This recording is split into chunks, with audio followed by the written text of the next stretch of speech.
So Wolf's president, Zito's VPO, and you're VPT? Yeah. Okay. So, well, then we go through the Milwaukee, the Milwaukee and Rock Island bankruptcies, and what came out of that, and Wolf was very committed to acquiring the Milwaukee Road. I wrote the business plan from the operating standpoint for merging the companies. Didn't happen. He was very disappointed, and he seemed to lose interest in everything after that. We didn't see him that much. He had a place in Florida, and he's spending more and more time down in the Keys where his place was. Well, so around that time is when, of course, the Soo Line is successful in acquiring the Milwaukee Road. About a year after that, the Soo Line, they concentrated their Minneapolis to Chicago business on the Milwaukee, reducing the former Soo Line east of the Twin Cities to just branch lines. They set it up as a kind of a business, a cost center. They called it Lake States. All right, I remember that. It was supposed to stand on its own, but it didn't. So then they decided to sell it off. I got a call around this time. You know, I was restless. I didn't see any. Zito was just a couple of years older than I, and as I say, we got along fine. But I wasn't going to fill his job. I never had that much confidence in Wolf and his overall leadership. So I'm 47 years old. Yeah, I'm looking for ready. I'm ready for something. So again, there's a lot of parts to this, but I wound up teaming up with some others and putting in a bid to acquire the Lake States thing, which the Soo Line had packaged for sale. And how did you find the others, or did they find you? And can you comment on who they were and their backgrounds? I knew Tom Power, who had been on the Milwaukee Road. I was on one or two of these joint company boards, and Power was a Milwaukee Road representative, and he and I always got along. I liked him. He was being frozen out when the Soo Line took it over. They didn't like him. He didn't like them. So, you know, I ran into him one time, and actually we had a board meeting of the Minnesota Transfer Railway up in the Twin Cities, and so after that, he and I wound up having lunch. What are you going to do, Tom? I don't know. My days are numbered. I said, yeah, I've sensed that. So I said, would you be interested in looking at some of these opportunities that are starting to come up? Yeah, I would. And he said, who would you use he said you'd need finance guys, which I can handle that, but the lawyers would be pretty important. Do you have lawyers in mind? I said, no, I don't. I said, but we can find lawyers. And he said, well, these guys I've worked with through the Milwaukee bankruptcy are excellent. So we wind up, we have a meeting in Chicago, and we were actually focused on the fact that the C&NW was starting to sell spin-off lines. And they wanted to spin off the line between Milwaukee and Green Bay, as an example. And then they were talking about north of Green Bay in a separate package. They'd already spun off the line from the PRC, the line across from Rapid City to Mankato and Winona. So I meet with these lawyers and with Power, and we kind of shake hands and say, yeah, let's put our oar in the water. So I said, well, the first thing is I got to express interest in these lines C&NW is looking at. So I said, this is going to be a delicate thing because I'm part of management. So we all felt that I could express my interest.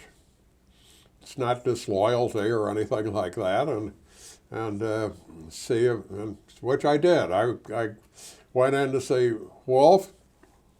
I told him, I said, we're starting to spin off lines. I said, frankly, he said, I'm kind of restless. I said, I might want to give this a spin. Would you deal with a group that I put together? And I remember the words that he says. He says, well, sure, why not? He said this, and he said, you've done well around here, but times change, and this could work. So and I said, I remember what he said as I walked out. He said, this could be the best thing happening to me today. He said, you're a known entity. Right. We could work with you. Yeah. I said, fine. Friend I of the appreciate family. the way you've approached this. Well, it went downhill from there. He talked to management. The other managers didn't like this at all. You know, you had comments like, Burkhardt knows too much about these lines. You know, he's got all the company secrets. Isn't that a plus? So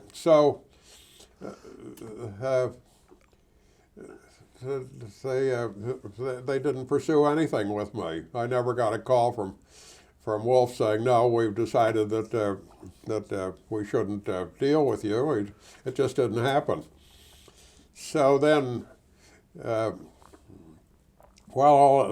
they wound up dealing with ITEL on what turned out to be the Fox River Valley Railroad, and ITEL bought the Green Bay and Western.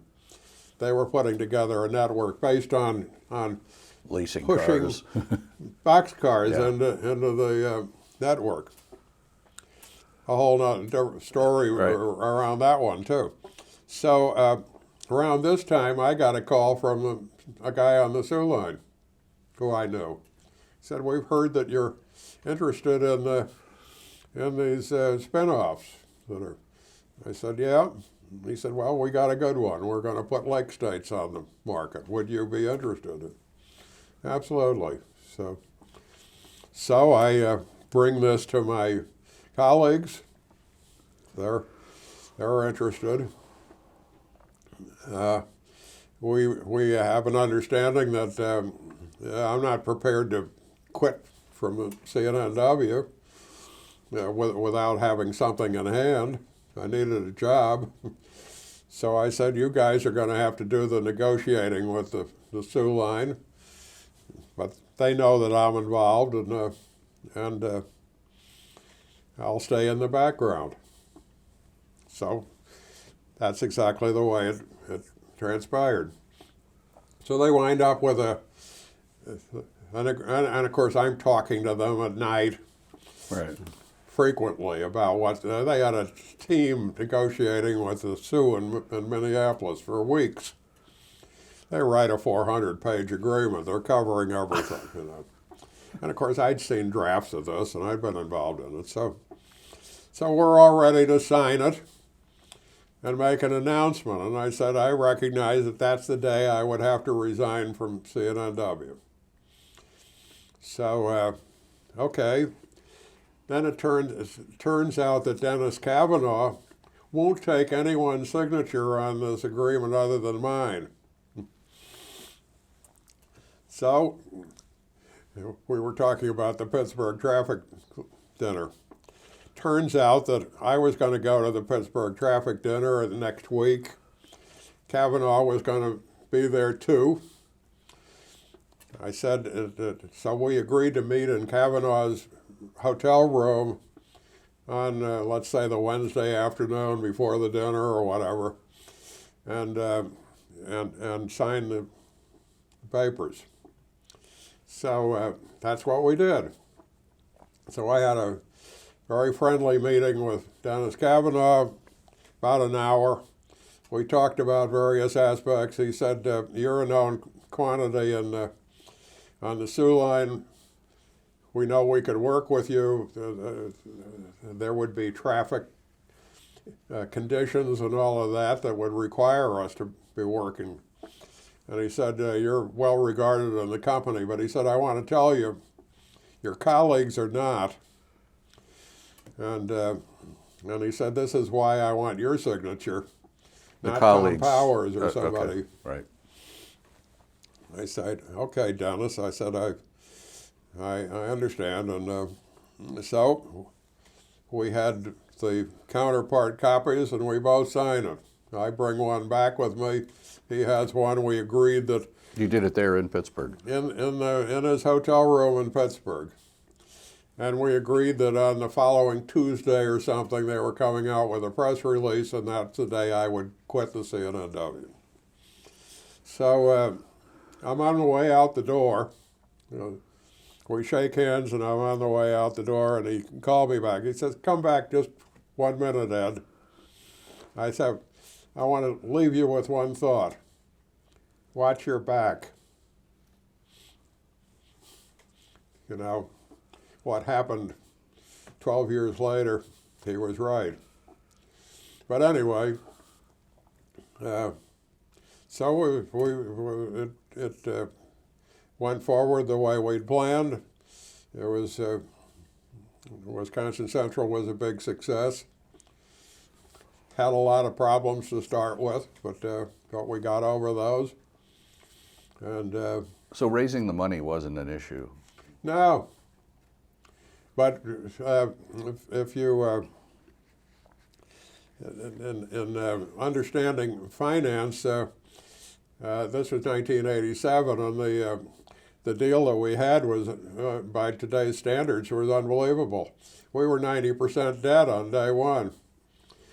We had a purchase price of $150 million, and we had a $15 million in equity and $135 million in debt. 90% debt on day one. So I think, I don't know if Wisconsin Central was one of the first acquisitions of the spin-off movement after dereg, but it was probably the largest of its time.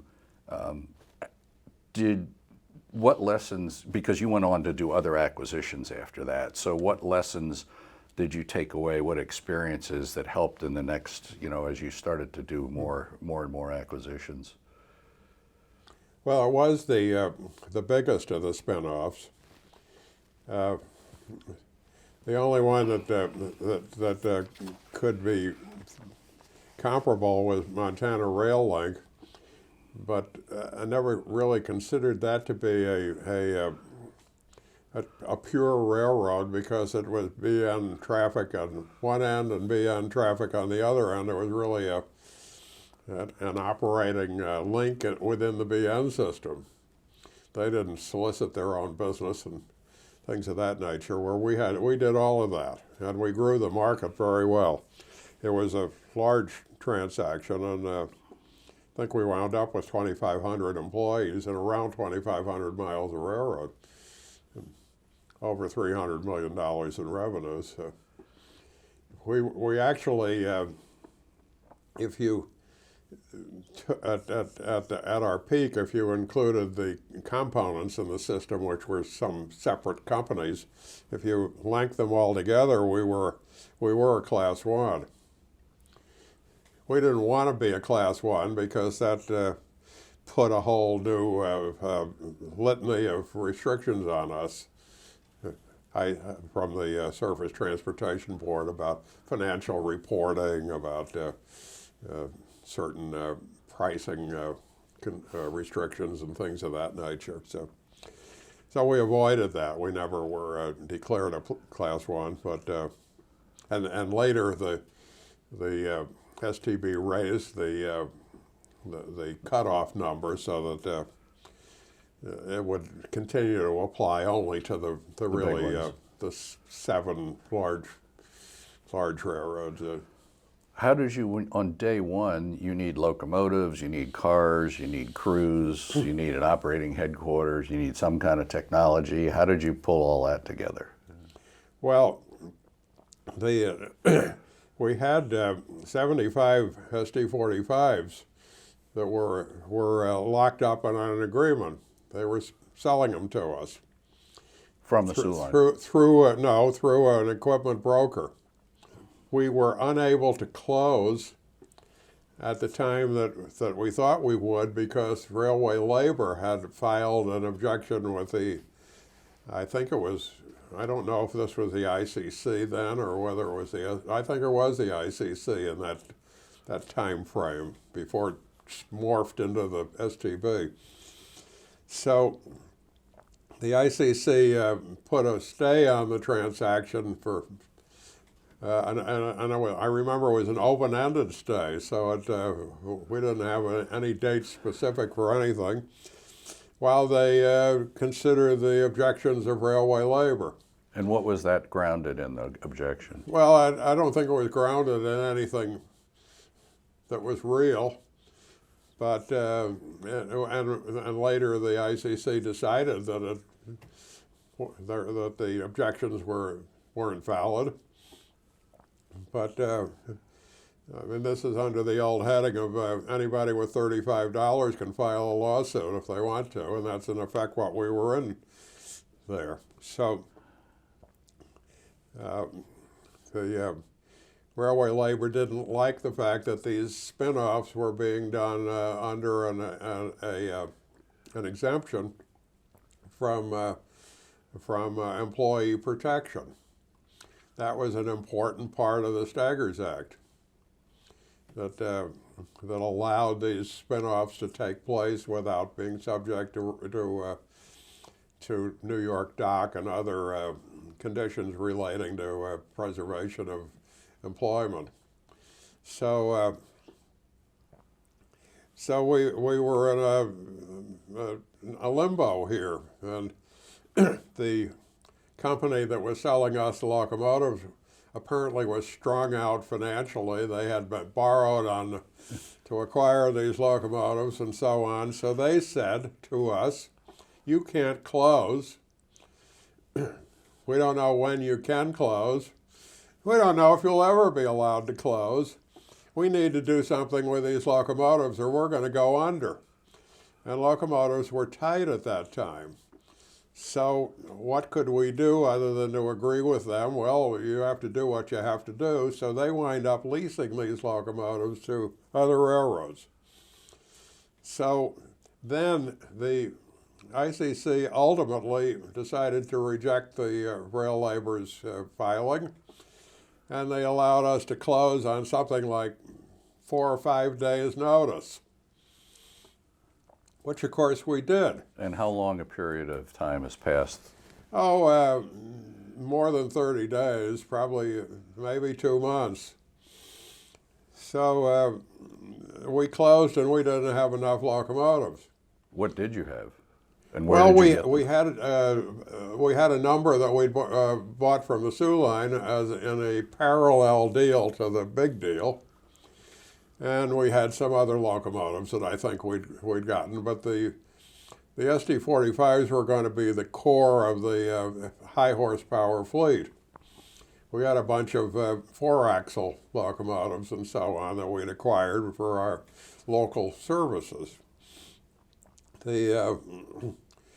So ultimately, and we had a lot of operating problems, obviously, with insufficient power.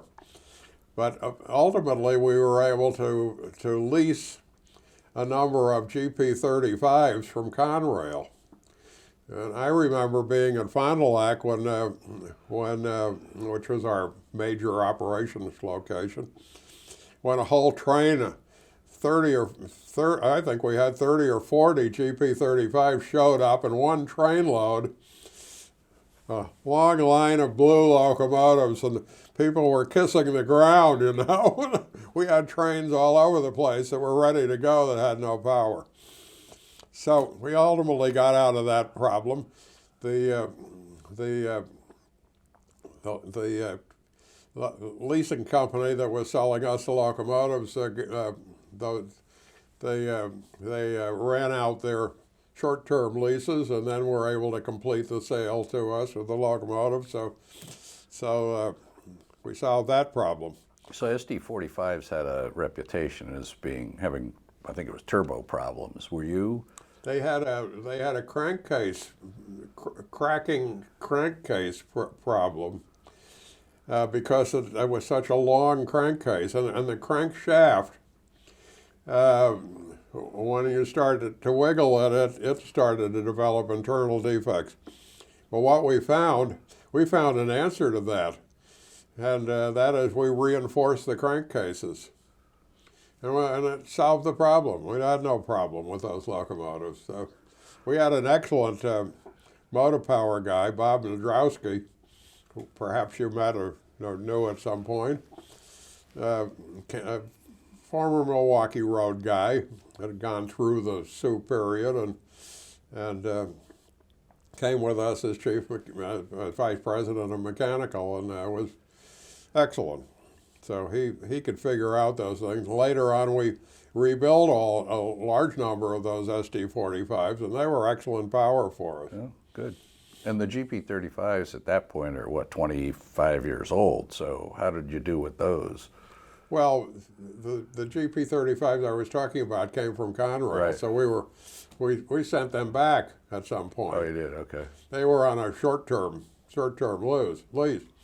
Conrail was worried about us because we were a big connection in Chicago. And, okay. So they said, we got to support Wisconsin Central because we got trainloads of business that's supposed to go to them that they can't accept. So we talked to the connecting lines and we said, you better support us here for a while or we're all going to have a huge problem. Sure. And they were good. So the rest of the fleet, we had GP35s, we had GP40s, we had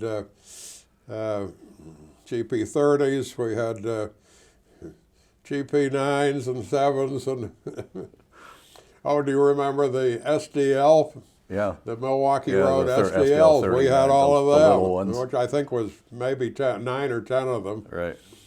And they were always popular. Yeah. Good on light density line. Absolutely, and by having 6 traction motors, they were good pullers. So, Are those all gone now? Do you know? oh, I think that I heard that some of them were in South America, maybe in Peru. Yeah, these locomotives keep getting new lives, don't they? Yeah, I mean they're a long-lived asset. Very. Which I keep telling the banks. Sometimes they didn't believe me, but yeah, there's still GP7s, GP9s running around after Sure. what, 65 years. Sure.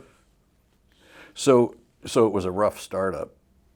It sounds. There was like. another factor at startup, and all the data disappeared. Really? The railroad was full of cars. It was full of loaded cars that were en route. So at a certain 12:01 a.m., it becomes Wisconsin Central. So we had an understanding with the Sioux line about how this was all going to be done, but and we were using the UP Tech operating system, and there was a problem in transferring the data. Of course.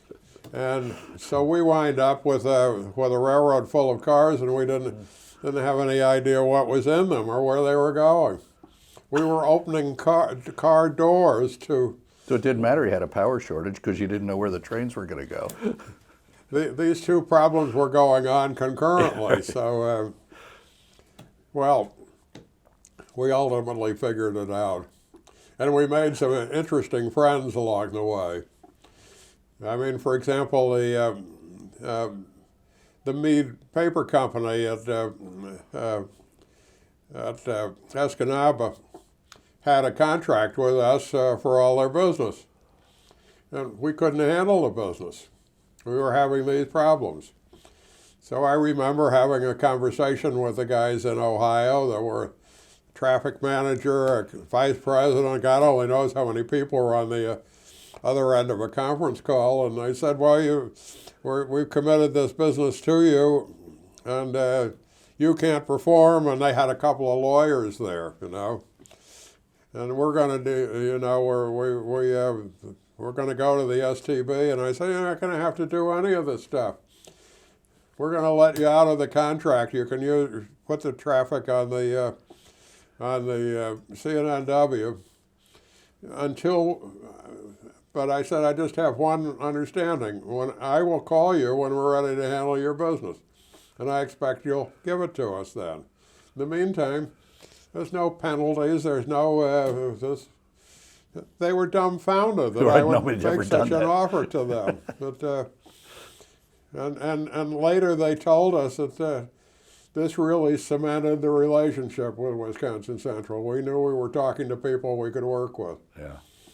So I said, well, we were strung out. What else could we do? So. Right. So how long did it take to unravel the Gordian knot that you had of? Couple of months. Oh, really? That's fairly fast. Yeah, it wasn't. But in the meantime, of course, we were losing money, which tripped a technical default on all that debt that we were carrying. We had 10 banks in this $135 million loan, which Bank of New York was the key bank in it. So I'm having all these meetings with bankers and banker lawyers and all that about what are you going to do and all that. I said, I tell you what we're going to do. We're going to solve this problem. Are you sure you can solve the problem? I said, absolutely. I said, I know what's causing the problem, and we'll fix it. So, God, I remember having to go to New York and have these meetings. Tom Power and I are sitting in coach. In the front of the plane are the bank lawyers, and we're getting the bills, of course, for the bank lawyers. So, I mean, the cost of all that stuff was unbelievable. But and there were penalty payments under the loan covenants and all of that. So, but ultimately we solved the problems. We earned our way back into compliance with the loan covenants, and it cost us a pile of money. But now you say this with much calmness and deliberateness now. I would think you would have been losing sleep over this, and the stress levels had to be huge. Sweating bullets, I'm losing sleep. And of course I'm getting a lot of heat from our own finance people internally and all of that. But if you deal with the finance people, they're always right, and if there's any problems, it's coming out of the operating side of the business, and so later on I looked back on that whole thing and I said, Tom, one of the big problems in the business plan that we developed was that we assumed we'd be hitting the ball on day one, that there was no provision for hiccups, for startup costs and things of that nature. So I said, if we have to do it again, we'll change that. He agreed. What else could he say? So where did the crews, I presume, were crews that had worked on those lines under the Sioux line predominantly, right? What about the management? Were they Sioux? Were they in Northwestern? Where did you get the supervisors? They were a combination of guys from everywhere. There was a group from the Milwaukee Road. There was a group from the C&NW. Then there were some people from elsewhere. And this also applied to the rank and file. They came from everywhere. We didn't, there were no employees that automatically transferred or anything like that. We had to hire all these people from scratch, management on down. We were lucky that we were able to get a whole accounting department of former Milwaukee people, because they'd been in Chicago. They were being forced to move to Minneapolis. A bunch of them had temporarily moved to Minneapolis to cover jobs, but they were anxious to get back here. So we were able to, in effect, snap our fingers and get a whole accounting department that were experienced, that knew railroad stuff. Right. That was very valuable. The other departments were much more diverse, mixed up. For example, our vice president of engineering was a C&NW guy, and he was excellent. He was a longtime colleague of mine, Glenn Curbs. Our marketing VP, after I'll call it a false start that lasted a couple of months, but it settled down with Bill Schauer, who also came from the C&NW. And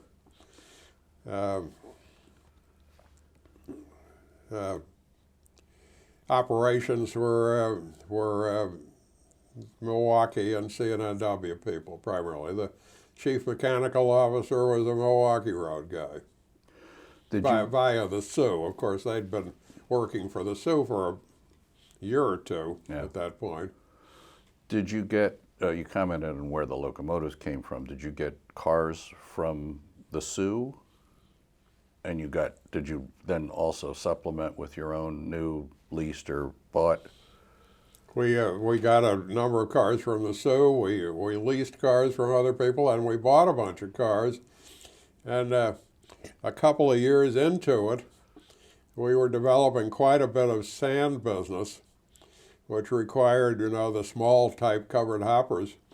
We placed an order for 500 those cars with thrall, and this was the largest order that a regional railroad or short line had ever. I mean, it actually, I remember Railway Age saying the regional railroads have come of age. They're not just offshoot from the class ones that are some streak of rust. Living off of clapped out cars and locomotives and all that. And of course the railway supply industry took a lot of notice to that, because everybody from couplers to axle sets, wheels, air brake equipment, they were all part of this purchase. So things get on track enough to the point where you decide that it's IPO time?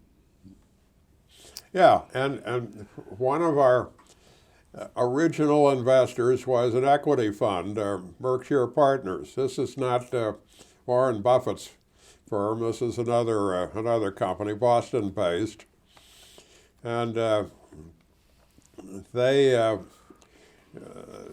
I learned a lot about how private equity companies work through this experience, both good and bad. And they're focused on a 5-year exit. So they were very happy with, after getting over the initial blip, which was a big blip, they settled down. They were happy with the results we were getting, and actually felt that a way that they could make an exit would be to develop get a public market established, which meant an IPO. So we did it. We did it successfully. Now, you're a railroad operating guy. The words IPO probably never crossed your lips in 20 years at the Northwestern. Or you're learning as you go, right? Yeah. And so are they coming in saying, this is how we think we should do this, and you agree, or did you guys float the idea about taking it public, or how did that transpire? Well, it's basically the way you've described it. You're learning as you go. You're listening to a lot of people, And what you find is that there are some people that are very good on a subject like that are very bad on some other subject. People are not universally good or bad. They have specialities, Yeah. and we had very good finance people on our board, and including the people from Berkshire. And I'll leave it at that in terms of where they were good and where they weren't. But so we had, the key gentleman from Berkshire was quite familiar with IPOs because they did it all the time with their portfolio companies. This was a tried and true method of them cashing out at their 5-year mark. Right. So in fact, that's what happened. They got their IRR their internal rate of return that they were seeking. They were happy with it. I told them, I said, maybe you don't want to, and of course, they didn't sell at the IPO. They sold afterwards. You don't sell, insiders don't sell at an IPO. That's one of the things that I learned because it could be deemed a lack of confidence in the company's prospects. That we're using this, we're getting out, you know. We want you guys and the public to come in, but we're getting out at the same time. So everybody stayed in, and there was even a lockup period where you couldn't sell for a good long time. I forget what it was. It might have been 6 months. But eventually,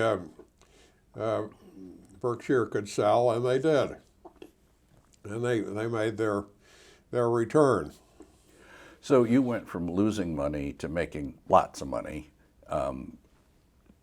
Did you have, I don't recall the terms of the labor agreements that you had. Were they UTU people? Did you have reduced crews? What were the drivers? And obviously, when you're a regional, you pay more attention, or a short line, to customers than maybe a class 1 does. So there's probably a combination of things. But can you talk a little bit about that? Well, sure. This is a key part of our success. You start off with no unions and no union agreements. So the employees that we had were people that freely joined our company. They were interested in taking these jobs. They obviously were sold on our prospects and on what we offered and the way we saw this working, and we wound up very close to the employee group, especially at the people at startup, and shortly thereafter. There was no interest in them joining a union or recognizing that much of the union way that they relate with the employers is on an adversarial type basis, and we were looking at teamwork. We were looking at working together and taking care of our employees. In fact, we were actually absolutely committed to 2 groups. Number 1, the customers. Number 2, the employees. You recognize that the employees are the guys that provide the service to those customers. They better be happy. They better be committed to doing their jobs. And they were. They were absolutely terrific. And were you running 2-man crews at that point? We started with 2-man crews right from the beginning. This was kind of groundbreaking. Right. And the unions were looking on from the sidelines, and they were very unhappy about this whole thing. And and this was during the Bill Clinton presidency, and of course the head of the FRA was a Clinton appointee, who was very oriented to the thinking of the the unions. Was that Joe Szabo? That was a lady. Oh, right, okay. I'll think in a minute, but so we start up with 2 people, and the FRA from the whole country showed up en masse because we were unsafe. We were doing things unsafely and all of that.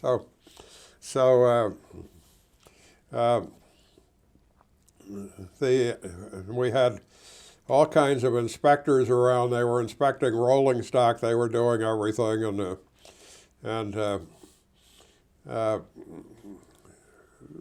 basically they couldn't find anything wrong. There wasn't any restriction on doing this.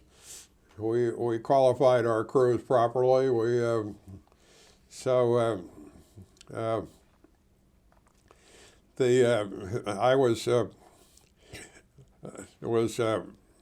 I think it was a radio program. I was interviewed on a radio program in Wisconsin. And they said, "Is it true that you're operating trains with 2 people?" And I said, "Well, not really." I said, "Generally, we're operating them with 3 people." "Well, that's not what we heard."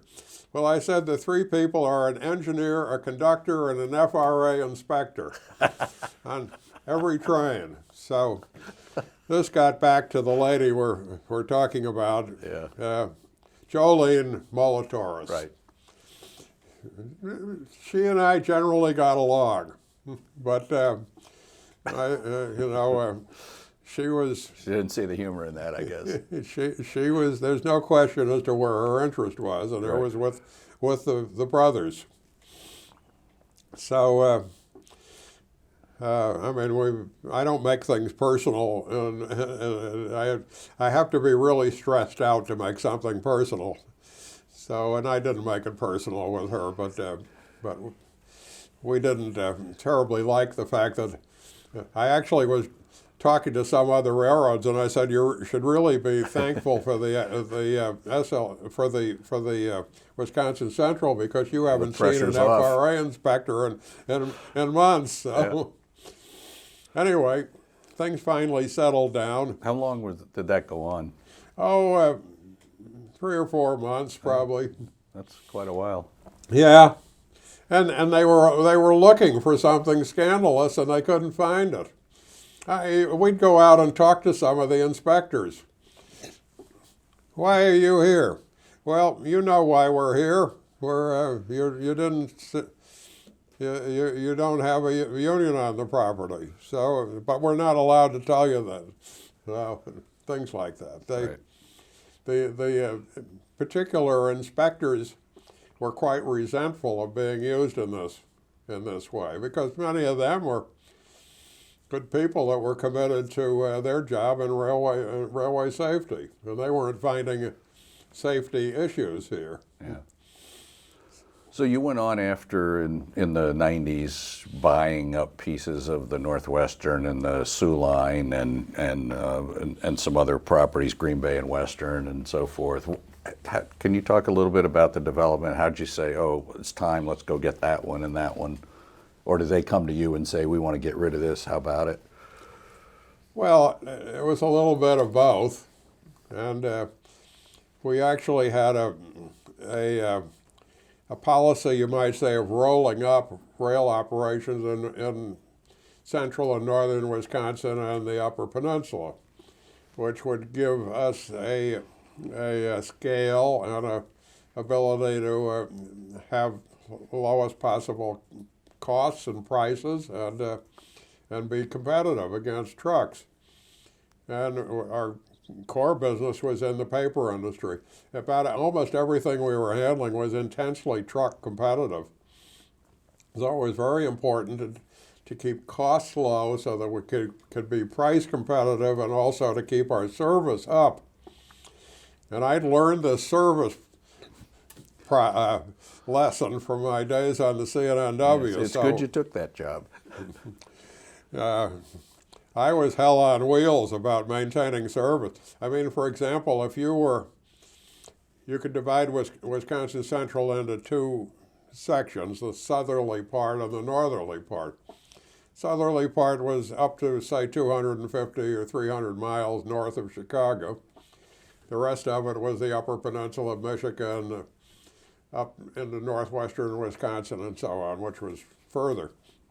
That southerly tranche, if you build a car of paper out today or of anything else, we interchanged it off in Chicago tomorrow night. That was our service standard. If you were up in Escanaba or northwestern Wisconsin, add a day. And Pretty this good. was a level of service that the customers had never seen. We were very, very popular with the customers for that reason. And you're not running a high-speed railroad. No, everything was, and recognize that we had to do a lot of switching. We had very little through business. Almost everything was originating or terminating in an industry on our line.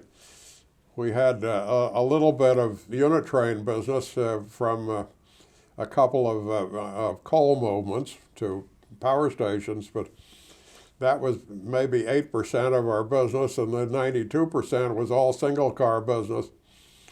Exactly the kind of business that the Class 1s have difficulty maintaining any service. Now, a big part of that was that we could structure the operation the way we wanted to because we didn't have the union agreements to. Right. And what you find is that a lot of those union agreements were hamstringing operations and doing essentially nothing for the employees. The employees, this is an interesting observation along the way. The employees understood this a lot better than the management did, because the employees were right out there. They could see how these things were working.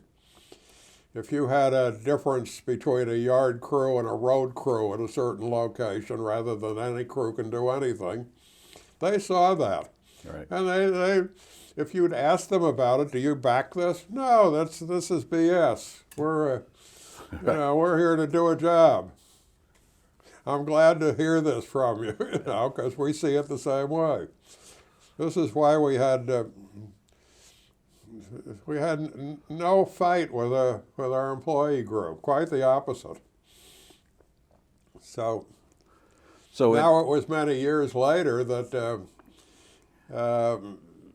10 years later that one group of employees became unionized, and I mean that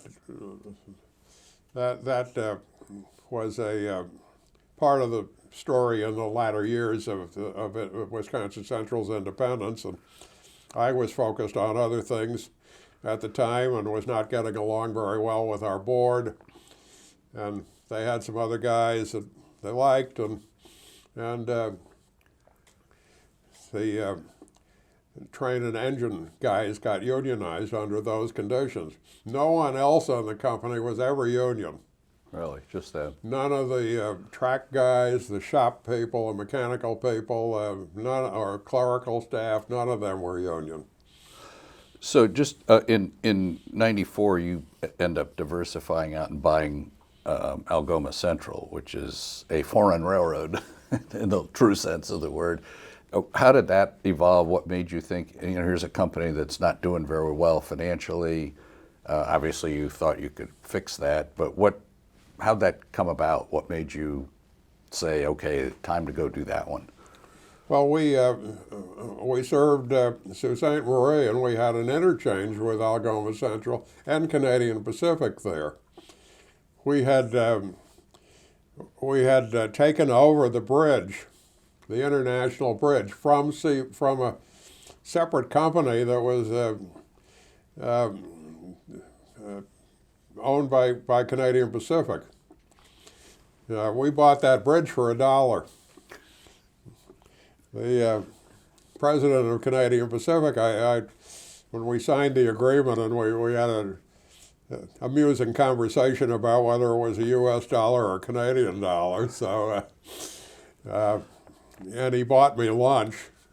I was in Montreal. And I said, who do you think got taken on this deal? And he said, you did. Well, there's no question in my mind. Because the bridge needed some work. was not in bad shape, but it was weight limited. We made an analysis of that bridge, and which an engineering computer simulation of the bridge that you can do in this day and age, and determined that what work needed to be done, which was minimal, to raise the weight limits. And previously, we had to switch an empty car in between every two loads. We had over 100 what we call idler cars. Right. That were up there that were simply to switch, and then on one side of the bridge you switched all these idlers in, and on the other side you switched them out. It was, and by spending a couple of $100,000 on strengthening a couple of members in the floor system of the bridge, we solved that problem. Sent those idlers to the scrapyard. Anyway, so we're in Sioux, Ontario, and we're interchanging with Algoma Central, and we got to know those guys pretty well. And we also had a paper company in Sioux, Ontario, that was switched by the Algoma Central. So Algoma Central was part of a conglomerate. They had ships on the Great Lakes and port interests and other stuff that I think they were doing a bunch of. They were building condominiums in Sioux, Ontario, and things like that. It was a financial conglomerate. They came to us one day and said, "We're losing money on the railroad. We'd like to sell it. Would you buy it?" Well, again, to make a long story short, we put a deal together. It involved the province. Province of Ontario was worried about this. They required that service. They wanted somebody that would look at it positively. And I think they actually made us a loan, a government loan, to complete the deal. And I can tell you that we bought the railroad for less than the value of the locomotives that came with it. But more than the bridge. Well, the bridge was not really involved at that point. No, but it'd be more than the price of the bridge. Oh, it was more than the price of the price of the bridge, exactly. So it was a good buy. It had a lot of employees. Right? It had too many, and we whittled that down, and of course, it was union, and under the Canadian law, a sale of this type, the union would come with it. Under U.S. law, the union didn't come with it, but the employees, of course, would have the right to have a secret election and elect a union, which they ultimately did on Wisconsin Central for the train and engine people. But so how did you get rid of the surplus? Because you went from 500 to 217. That's well, normally the union agreement didn't. I mean, they would have some things that created inefficiencies, but they didn't control what your workforce would be. So we could stay with the union agreement and trim that workforce. We moved certain work out of the shops, for example, and we put it in Wisconsin Central shops where we were more efficient. What about crew size on trains? Well, we kept their. I think we were running two-man crews up there. Oh, really? Okay. I think so. I don't recall that as being a particular problem. And you're also in the passenger business? Yeah, and at the time, they had two different passenger trains. One of them was the Algoma's. Went to a national park, the Algoma Gorge. I'm groping for the right word for that, but there was a tourist train that ran out of Sault Ste. Marie up to this location, stayed there for a couple of hours where people could go on nice walks and right. and so on, and then came back to Sioux late afternoon. And that train is still running. The other train ran all the way to Hearst, 300 miles due north, and it ran 3 days a week. Up one day, back the next. It was subsidized by the federal government and served a lot of very remote locations that didn't have any roads, including hunting lodges and camps and Right. and a couple of towns that you kind of get carried away to call them a town. But so we operated that. Later on, the federal subsidy ended, and we ended the Hearst train operation. But I often would, for example, there was a nice thing to be able to take some Wisconsin Central customers on the business car and run them up there. It was beautiful country and a pretty ride, and it was always very popular. So at one point you start having Metra running on Wisconsin Central, which is a new experience in integrating commuter service with freight. How did that transpire and how did it go? Well, the RTA in Chicago, the Regional Transportation Authority, had an objective of establishing commuter service on the Sioux line for a number of years. And they had a study that was run by Bob Banks, who you may know of, the rail consultant based in Washington, that laid this out pretty nicely as to what was necessary and things of that nature. But they could never get the Sioux line to cooperate on the deal. Well, after we took it over, I got approached by by then it was Metra people, and they said, could we negotiate on this? And we had a single-track railroad. It had some obviously passing sidings at locations, but our traffic had built up to the point that we were running about 12 trains a day in each direction on that line at the time. And I told him, I said, there's absolutely no way we could accommodate any commuter trains without quite a bit of double tracking. But if you're willing to work out a deal with us, and it would involve a bunch of double tracking, we'll do this. So we negotiated a deal, and it basically was set up in tranches that they could do so much double tracking and run 5 pairs of trains a day. And then to go to 8 or 9 trains per day, they had to extend the double tracking further. To go to a full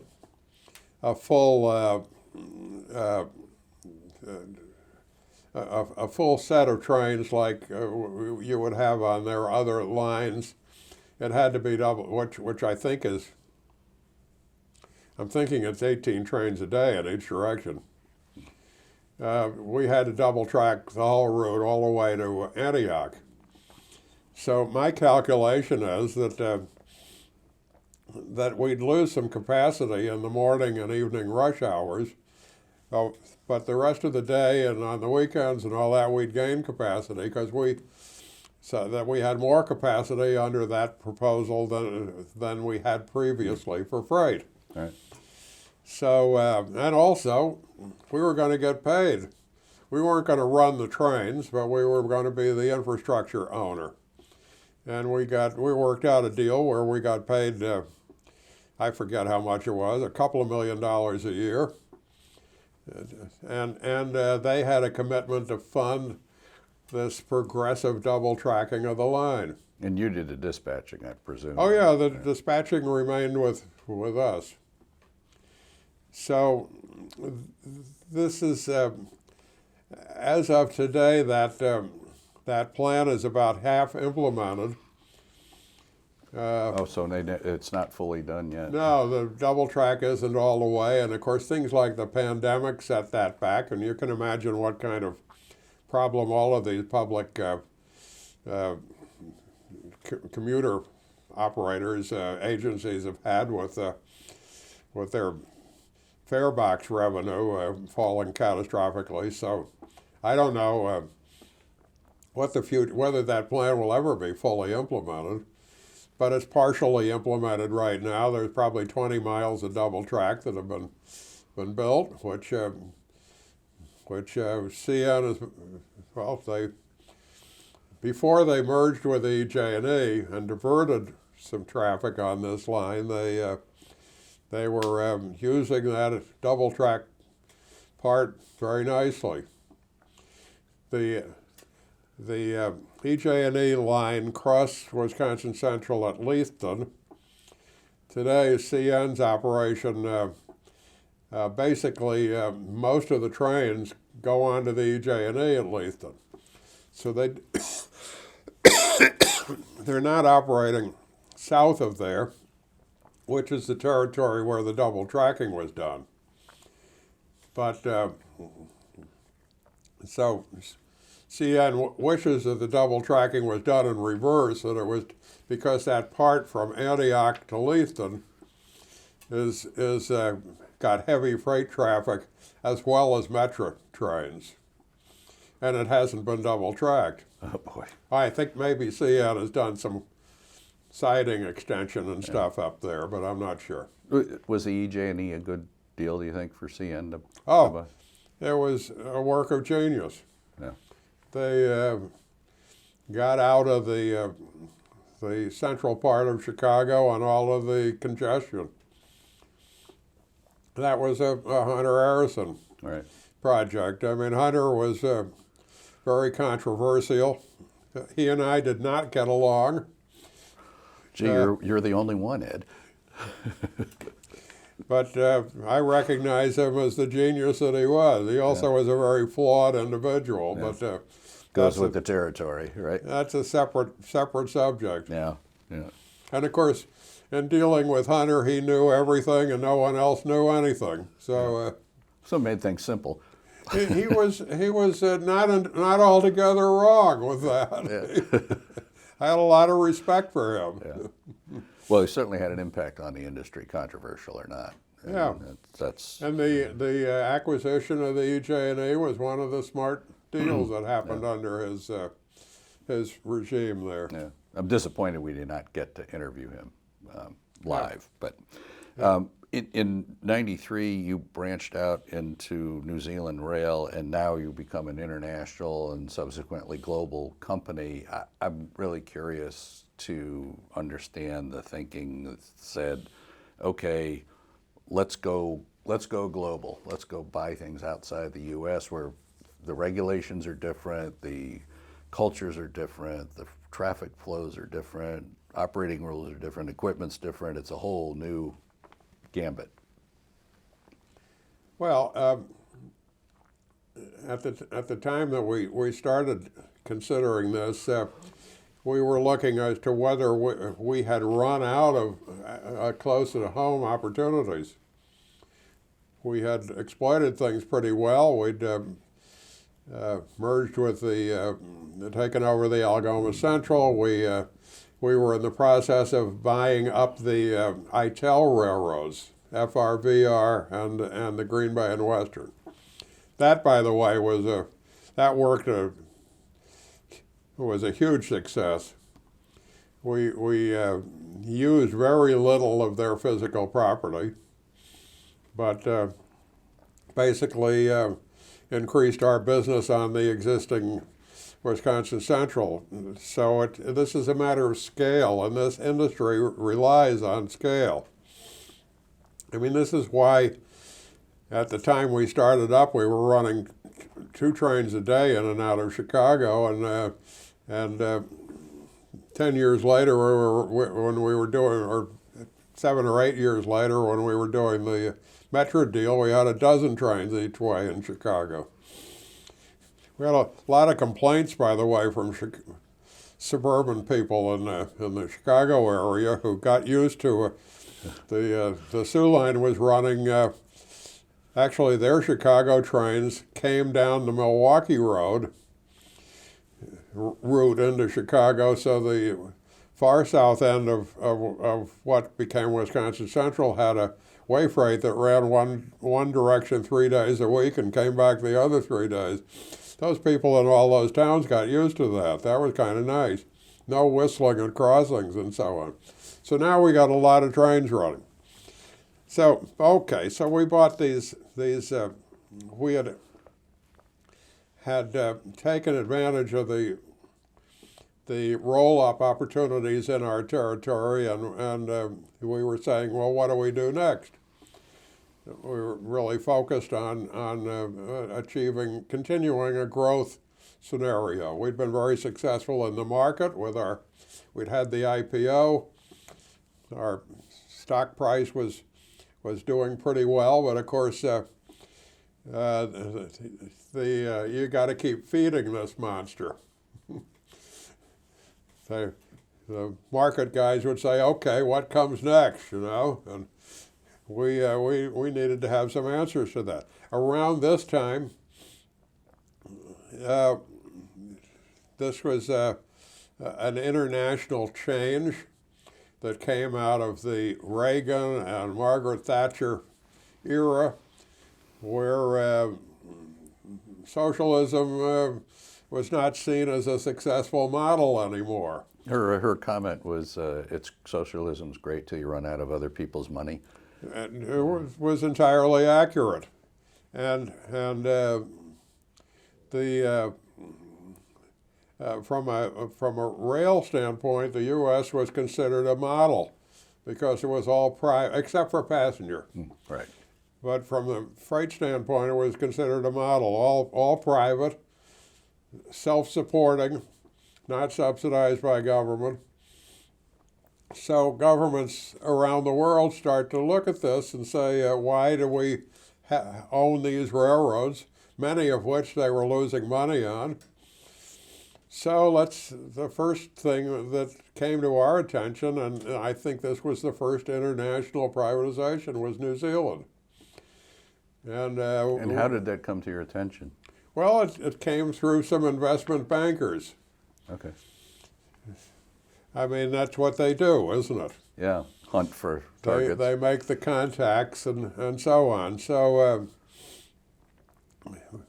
I mean, when I first got a call on that, my first response is, "You got to be crazy." And but won't you at least consider it? Won't you take a look? We have a presentation that we'd like you to see. Okay, I'll look at it. But so we got kind of interested.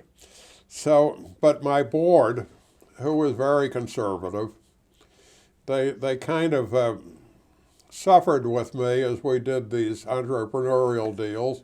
They were never comfortable with them, but when they paid off, then of course they were very, gung ho.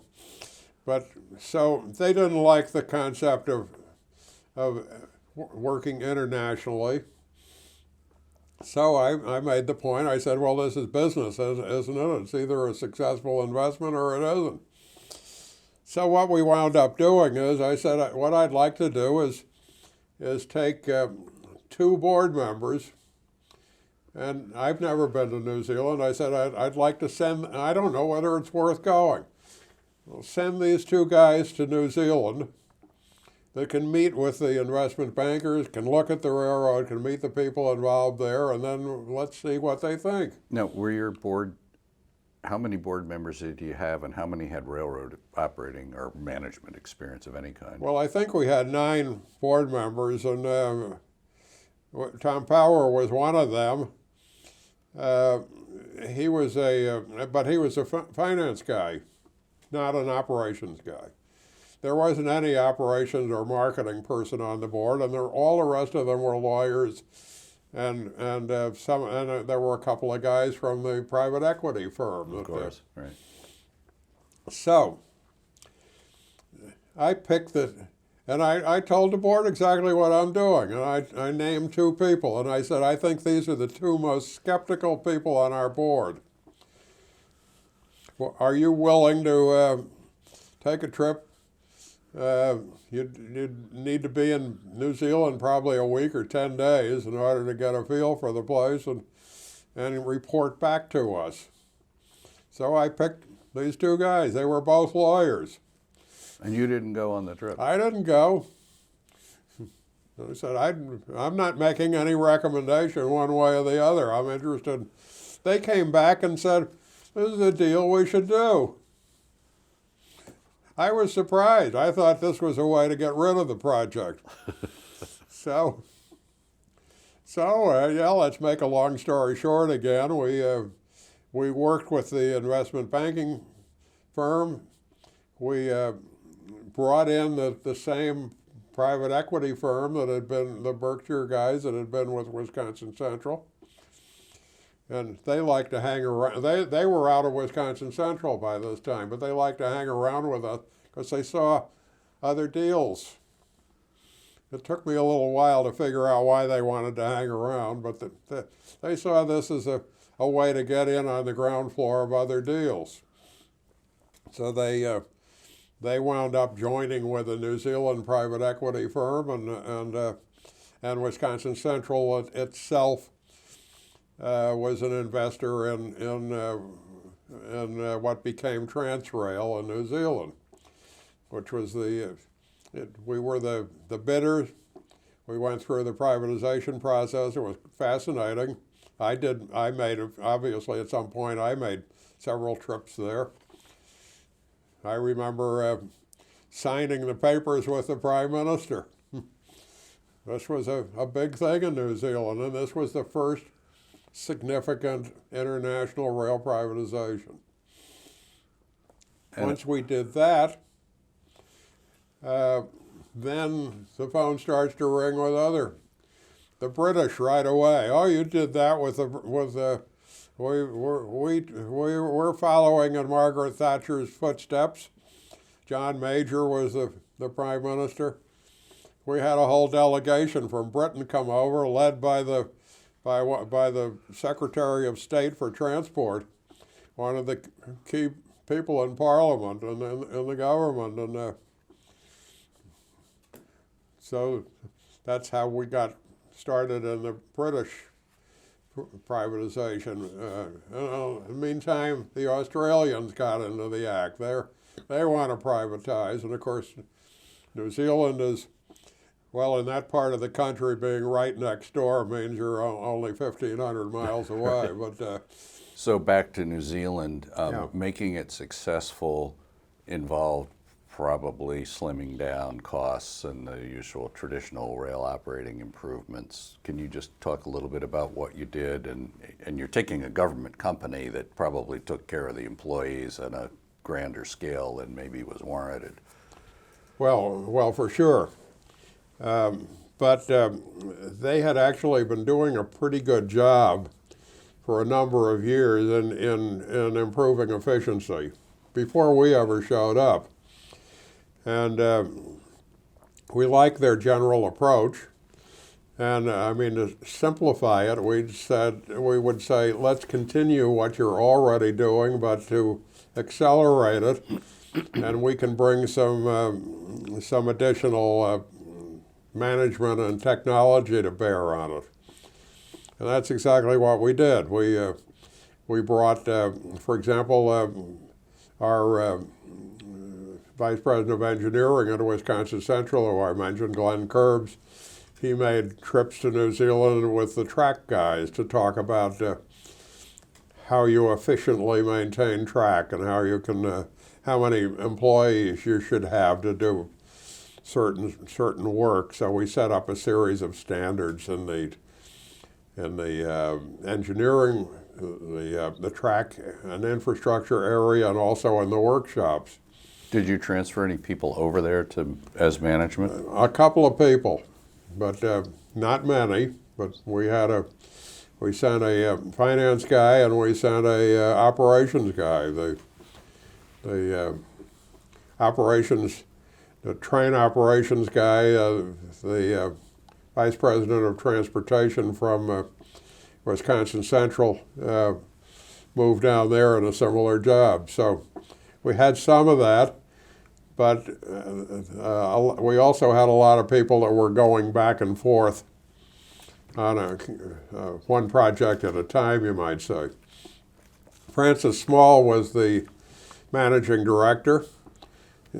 He was extraordinarily good, I thought. He was receptive to our approach. I can always say I wish we'd moved a little faster, but isn't that always true? Right, you know? right, sure. Patience has never been one of my virtue, and so Francis probably got upset with me on occasion, and I got upset with him, but overall we worked well together, and it was quite successful. So you knew, And I should say that we then floated Transrail simultaneously in the U.S. and in New Zealand on the stock exchange. and how did that do?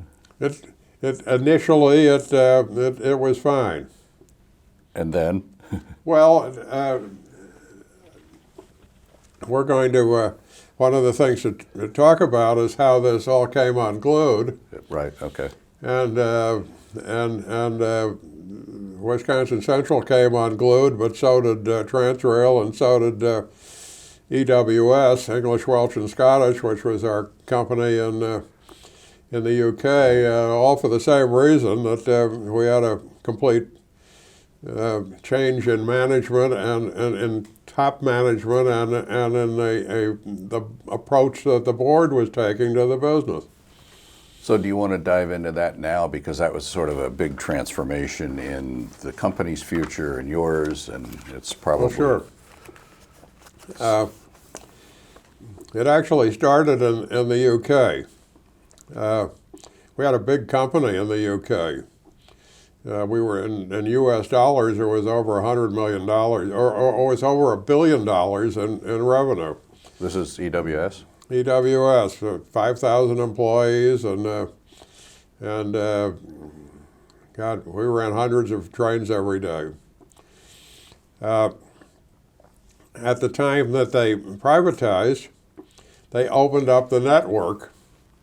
The rail network. They went to this concept that's prevalent in Europe today and some other places, where train operations are in one company and the infrastructure is owned separately, typically by a government entity. Like Network Rail in the UK. So that's what they did in the UK. And then they had the concept of open access, where anybody that's set up to operate trains that could meet minimum requirements like insurance and employee training and having a safety case and things of that nature, they could be set up as a train operator. So a bunch of the movements that British Rail had handled, particularly power station coal, became subject to bidding. The two big power companies set up their own rail operations, and they put everything up for bid. Now, this didn't surprise us. And we were prepared for that. But our earnings dropped during this time because all of this traffic that had been where there was only one, I hesitate to use the word monopolistic, right, but there was only one competitor. One competitor in the market to handle it. All of a sudden was open to competition. Yeah. And we had to cut our prices. We had two private equity companies involved in EWS. One was, and they were both previously with us. One was Berkshire from the U.S. The other was Fay Richwhite, which was the New Zealand company that had participated in the privatization in New Zealand. The Berkshire people were kind of cutthroat, but the Fay Rich White people were real sharks. And of course, they wanted instant gratification, instant profits. EWS was going to take a little while longer, and initially we were having to deal with having to cut our prices to remain competitive in the market. So the board looked at all of this. They didn't like it. They said we're going in the wrong direction. And they decided that they could do better with changing out, starting with the chairman, who was me. So, in fact, they made that decision that they didn't like the strategy. The strategy wasn't squeezing cash out of the business for the benefit of the shareholders. It was more based on a long-term approach to developing business and so on. Was it the same board? Or did you have new board members that had come in with a new point of view? Well, this was the board that we started with. It was, okay. So, but they became aware that this was going to be a longer haul than they first thought. I don't know why, but why they first thought that this was going to be something that would happen quickly, but they did, and it was going to be longer. I think the strategy was fine, and but it was going to take going to be a longer term project to develop. So I was told to back down from Britain, that they were going to go out and secure a new chief executive, that the guy we had as managing director, who reported to me, was going to remain. In fact, they had no such intention. They wanted to get rid of him too, but they couldn't do it right away, or there'd be no top management in the company. They waited, and they used a headhunter and hired a guy whose background was in a brick company, made construction materials, primarily bricks, and made him the chief executive. Got rid of the guy that had been my deputy, along with me. This is EWS? This was at EWS, Yeah, and the okay. company company went straight downhill from there. Later got bailed out by the fact that they were able to sell it to the Deutsche Bahn. But that's so. Then they decided that since they'd made this change in the and many of the same people were involved, because we still had the Berkshire guy on the Wisconsin Central Board, they decided that they really didn't like Burkhardt's strategy on Wisconsin Central either, that we wanted to see dividends. He was spending too much money on the railroad. And believe me, we had a lot of work to do on this railroad. I mean, even 10, 12 years later, we were finally getting caught up on the maintenance that the Soo line didn't do. So, and you know, we'd had some safety problems. A lot of that related to track. I had a big program to fix the track, and that's what we were doing. But the board, when push came to shove, they would rather have squeezed cash out of the company rather than fix the track. So I'm told we want you out of Wisconsin Central as well, and of course we want you out of Transrail in New Zealand. So, okay, these are the board of directors. They're the boss. So I leave. The managing director in New Zealand, Francis Small, left. They hired they went through a headhunting firm and hired a completely unqualified guy to be the boss in New Zealand, who drove the company actually out of business. And they had an equally incompetent guy hired in the UK, who lost a whole lot of business. one of the articles of faith in the UK is that my management, Burkhardt and Ian Braybrook, who had been my deputy, had reduced all of the freight rates. And we're going to fix that.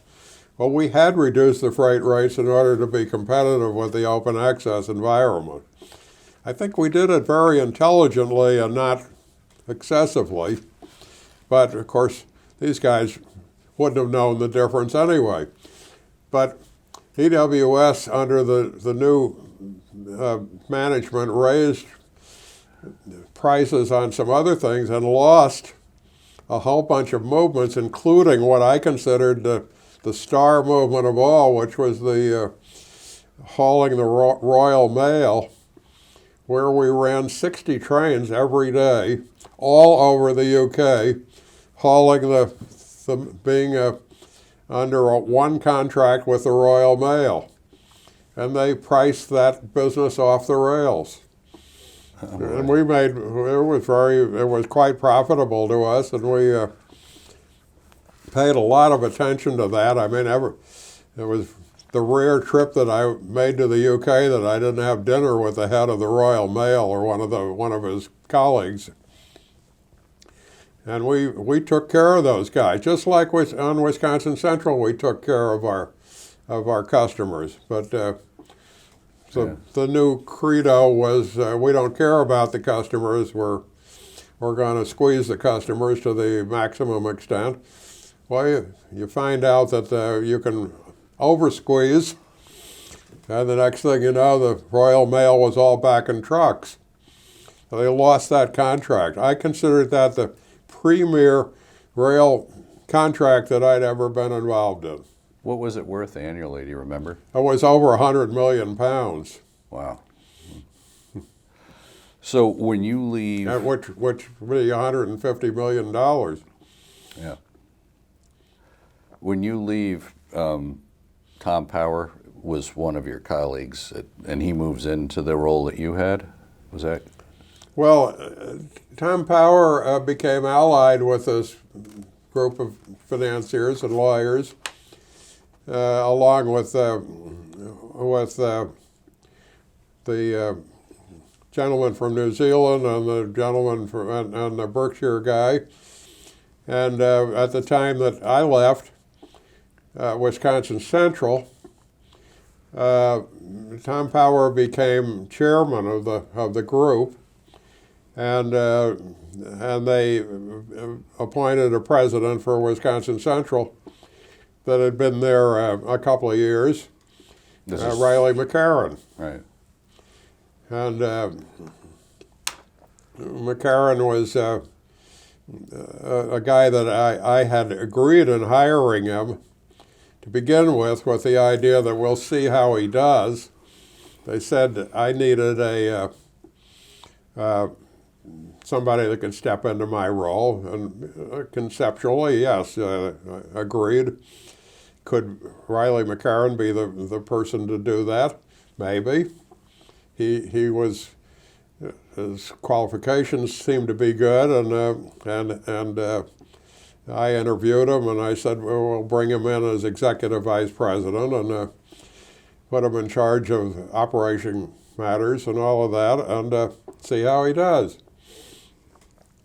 I didn't realize that I'd actually committed the chief executive offer to him when I stepped down, and I think they probably said, and Ed's going to step down sooner than he thinks.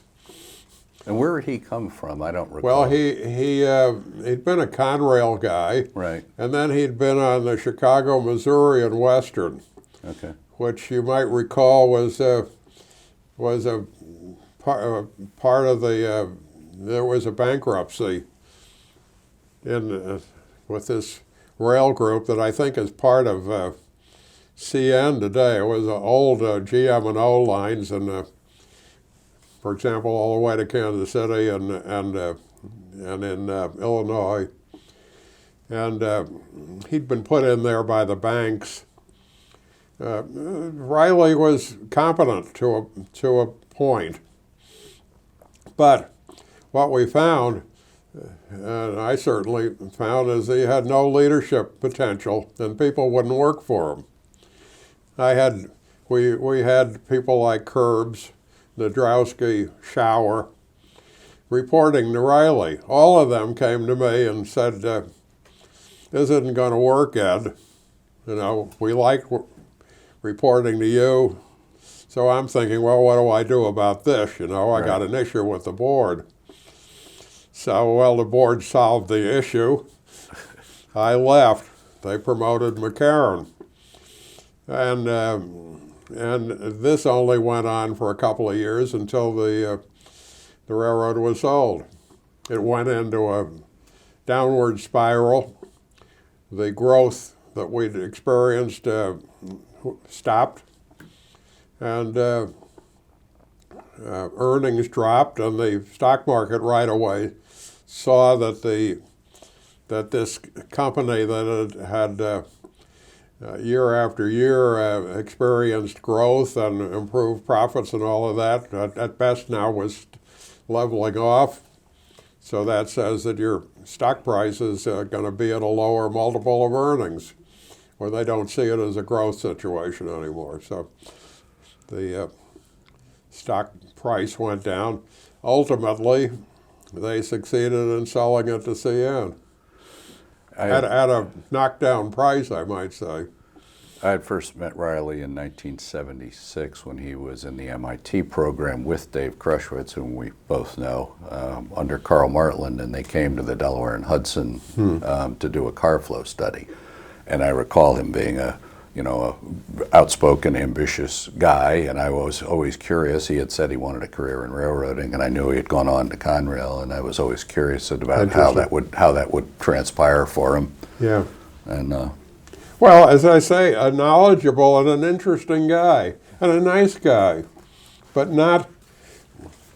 I actually heard this little vignette about him, which turns out to be also so true. As he'd been involved in the early days of the wheeling in Lake Erie. Again, working with the banks. They were in hot water with the banks. And somehow or another, years later, I'm talking to Parsons or one of the other wheeling guys, and I said, well, Riley was around here a while. How did he do? And they said, well, he'd walk around. If he met you in the hall, he was looking at the floor. He never made eye contact with anybody. And he was introverted and no leadership. Smart. yeah. And had a good background. I mean, he was very knowledgeable about a lot of things in the rail industry. But So of course, he sees what's going on in the board. This is an opportunity for him. I won't say that Riley was one of the guys that stabbed me.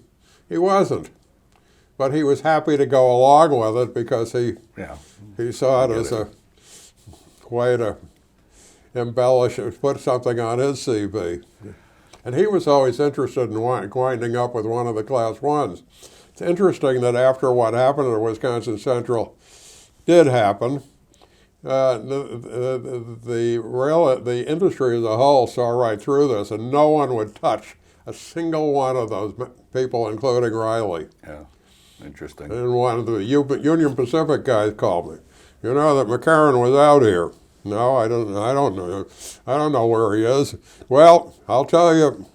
There's no way we'd touch him. Interesting. Well, that kind of thing. Yeah, the industry. Word gets around. Word does it, and quickly. Yeah. I know you were talking about the investment and the track issues, which led to safety issues, and I was thinking about Wisconsin Central had some fairly large-scale derailments.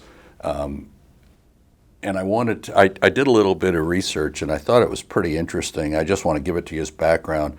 In 1893, there were 2,727 rail employee fatalities out of 873,000, 602 employees, pretty precise, 3.1 fatalities per thousand.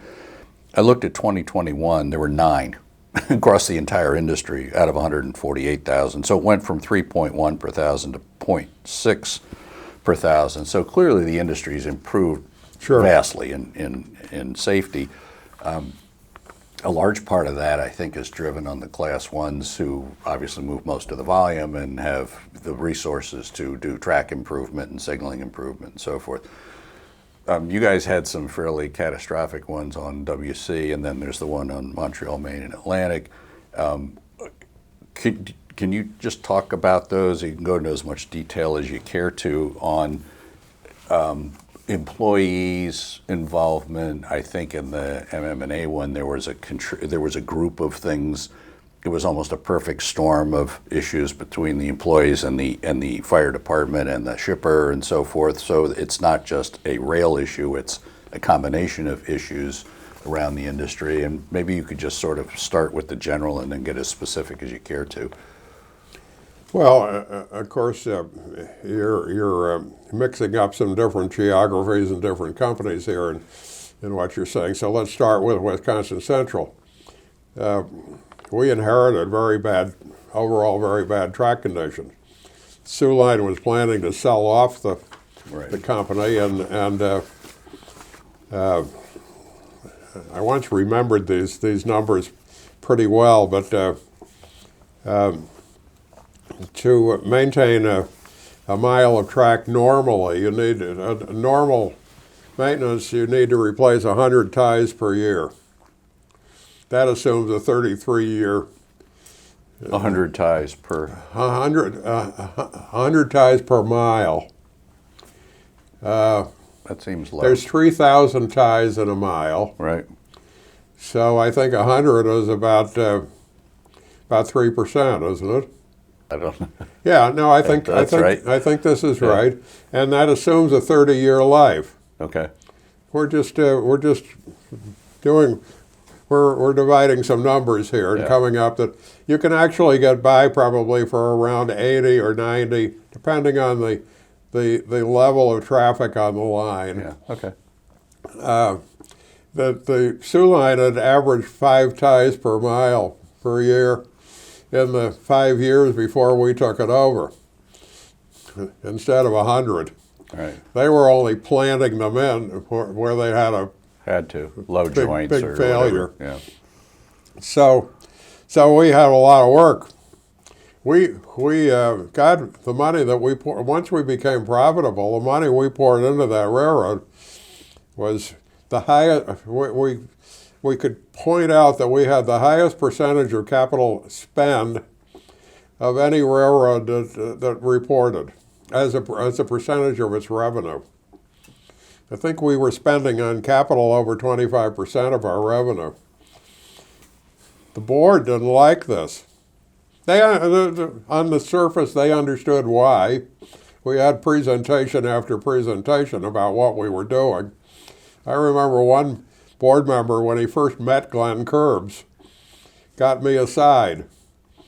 And he said, I want to talk to you about Mr. Curbs. And I said, yeah, and Glenn Curbs could get more out of the maintenance dollar than anybody that I've ever met in the rail industry. And was very good at prioritizing and assessing risks. But this guy says, so I said, what about him? He's a spender. I don't like him. I think you should get rid of him. That's what I got from one of my, I don't think I even responded, and I paid no attention to it, but I'm sure that all came back to haunt me years later. But anyway, so we rebuilt the whole railroad in over about 10 years. A lot of welded rail, tie orders. We were ordering half the number of ties that Conrail ordered in a year, for example, and things. We were one of the biggest guys in the factor of track material. So we rebuilt the whole thing. Well, now here the biggest derailment that we had on Wisconsin Central, which was a attracted a lot of publicity was at Weyauwega, Wisconsin, with a block of propane cars. They were on one of our best pieces of track. They were on a 136-pound rail, and there was a broken part of a frog at a turnout, which is in a location that couldn't be visually inspected. And the rail broke at this location. Tank car was punctured. We had a big fire. We had the town evacuated. We had a huge amount of problems. Can't be empty hopper cars derailing. It has to be propane cars, right? Yeah, yeah. So there were no injuries or deaths. There was a lot of property damage. This was in the middle of the winter, and the gas was turned off in this whole town for a couple of weeks. There was a lot of freeze damage in people's homes. We were responsible. We accepted responsibility. Our insurer, we went up to the limit of our insurance, which covered it all. It was around $30 million. From a financial standpoint, we were lucky about that, but it created a lot of bad press. The government of Wisconsin was involved. The press was all over us, and this was during a time that one of the rail unions was having a membership drive on our company. These are unsafe people, you know. Well, okay, there's facts behind everything. And it's pretty hard to counter that when you've had a couple of derailments. We also had a big buildup of traffic, particularly while we're trying to overcome these historic track problems. So I was telling our board, I said, we're staying one step ahead of a disaster, of trying to rebuild the railroad while the traffic is growing exponentially. And I said, we just cannot let up on this program. Well, okay. They would accept this, but they didn't really accept it. So we got that. Wisconsin Central's issues were primarily related to track. The Weyauwega thing actually wouldn't have been fixed by any of our track programs because it was on a part of the railroad that didn't need that work. But we got unlucky there. Did the insurance company come back and say, okay, we have to rethink our premiums to you for future insurance? Not that I know of. Okay. I mean, they're dealing with averages across the whole railroad industry, and they didn't see anything. I think if they saw a management failure, that they would have said, well, you guys need to straighten your act out. But they got all the information on it. I mean, for example, we ran the Sperry car twice a year. The Sperry car was supposed to come in a couple of weeks. It would have picked up this defect. The Sperry, you know, induction testing. Right.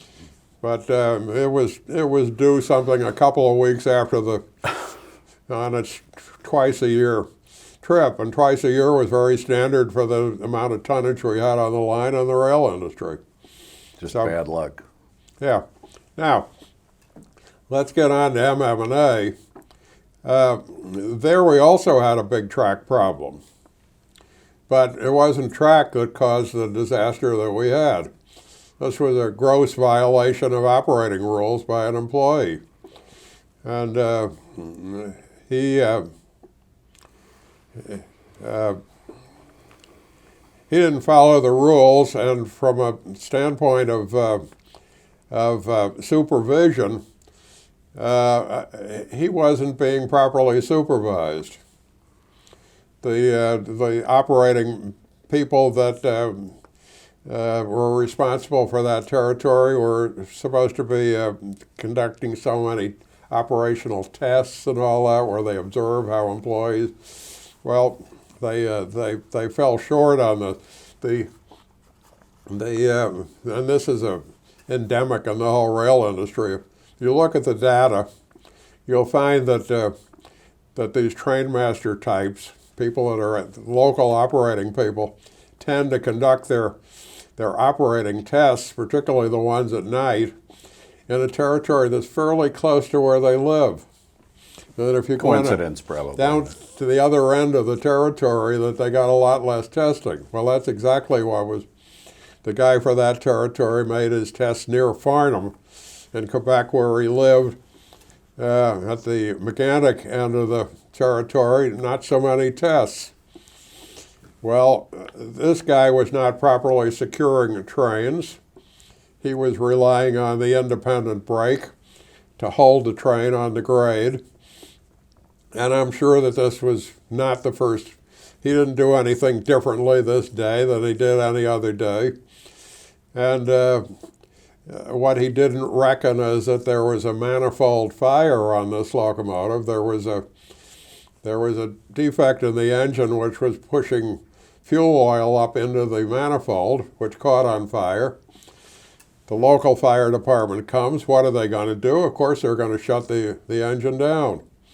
You got a switch, a lever right on the running board of the engine.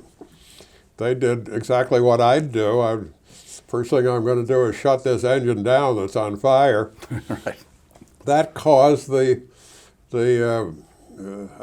air pressure to leak off on the independent The brakes. compressor stops running. And he had not set proper hand brakes, and nor had he made what's called a push-pull test, which is where you release the brakes on the train and then you see if you can move the train with the locomotive. He hadn't done any of that. Did the fire department notify the dispatch that they'd shut the engine off? They did. Okay. And the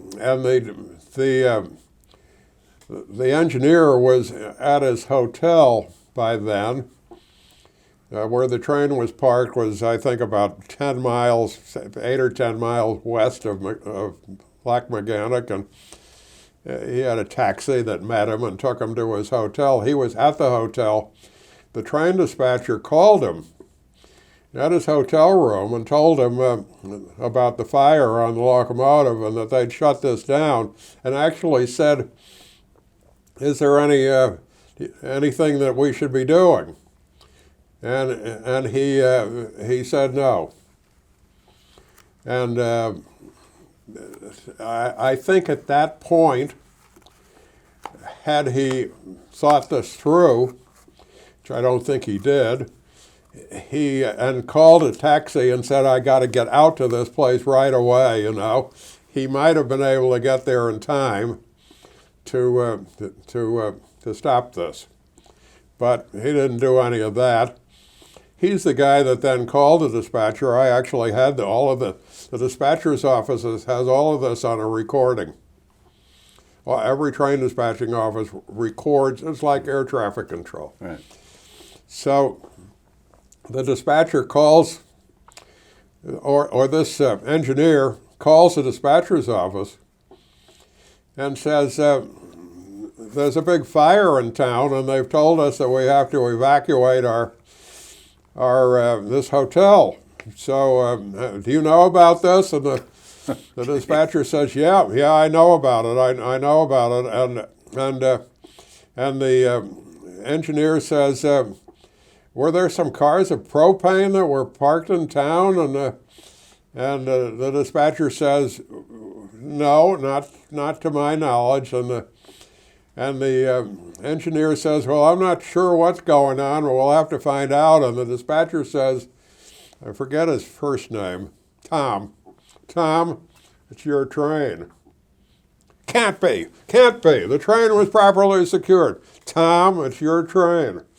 No, there's absolutely no way that this could possibly have ever been.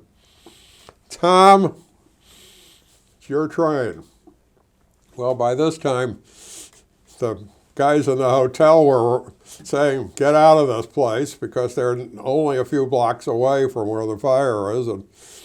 And now, to his credit, our engineer friend, once he realized exactly what was going on, he knew where there was a trackmobile at an industry. He went to that industry I'm not sure how he got access to the trackmobile, whether he called the guys at 2 or 3 in the morning, but he runs the trackmobile over the road to a crossing behind the train and comes up against the rear end of the train and starts to take cars off the rear. The derailment, of course, was at the head end of the train. Right. He starts to take cars off the rear end of the train. He could only move 5 cars at a time with the trackmobile. He took 5 cars up the hill to the siding there, parked them in the siding, came back and got another 5 cars. And to uncouple the cars, he had to almost go into the fire. He had to go to where it was starting to burn. But he did it. He uncoupled and pulled 5 more cars. Now, so he got 10 cars out that probably would have, given some passage of time, been a part of the fire. This was 10 cars out of a 72-car train. The whole rest of the train burned. It progressively went back to the other cars, but all caused by a guy that didn't follow the operating rules and probably hadn't been Following him for a while. properly supervised. And nobody bothered to say how many brakes did you put on, or anything like that. I remember when I was on the C&NW at the top of the hill in Bluefield, when we would secure coal trains going to Tidewater, the rule was, I think it was 30 handbrakes you tied on a train before you cut the power off, so you didn't have a runaway. Depended on the grade and on where you were. I can remember working as a brakeman on the Great Northern, and the yard at Spokane, Washington, where we tied up, we were expected to put 10 brakes, 10 cars on the head end of 10% of the cars. 10 cars, handbrake set on the head end of a 100-car train. And I was the guy that set them. It was interesting. I read that comment in what you sent from an experienced locomotive engineer, and I have but one comment to make on that whole thing. This is a commentary that a lot of longtime rails would make about how can you operate with a one-man crew. But let's say there was a 2-man crew or even a 5-man crew. When I was a brakeman, we had a 5-man crew. Who's setting the handbrakes? The junior guy. Just me. Right. No one else. Nope. I set the brakes on the whole on all the handbrakes that were necessary. And the rest of the engineer was sitting on the engine. The fireman was sitting on the engine. They were saying, "How come he's taking so long? I want to go home." Well, and when we were doing braking duty back then, a lot of times you had to climb up to the top of the car to set the brake, right? Up the ladder to the roof. Back in those days on the Great Northern, it was that way. Now, in this day and age, which would include what happened at Lock Mechanic, the handbrakes are lower, so they're you can actually set them from the ground. Right.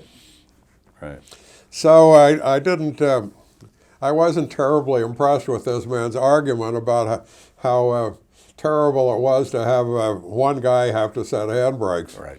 And the fact is that one guy had only been on duty about 9 hours at that time, and we expected somebody to take as long as necessary to set the proper number of handbrakes. But he had a taxi sitting there, and he wanted to go to bed.